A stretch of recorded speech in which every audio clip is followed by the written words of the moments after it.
তুমি ধরে আছো 110 ডিগ্রি কোণে এদিক বরাবরই, কিন্তু স্রোতের টানে তুমি এদিক ধরে থাকা সত্ত্বেও পৌঁছাচ্ছ হচ্ছে এখানে গিয়ে।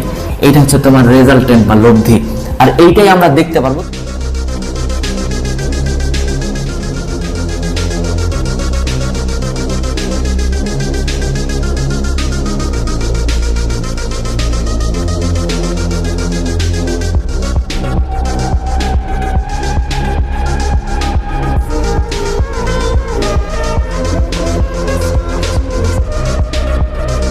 ধরে আছে 110 ডিগ্রি কোণে এদিক বরাবরই, কিন্তু স্রোতের টানে তুমি এদিক ধরে থাকা সত্ত্বেও পৌঁছাচ্ছ হচ্ছে এখানে গিয়ে।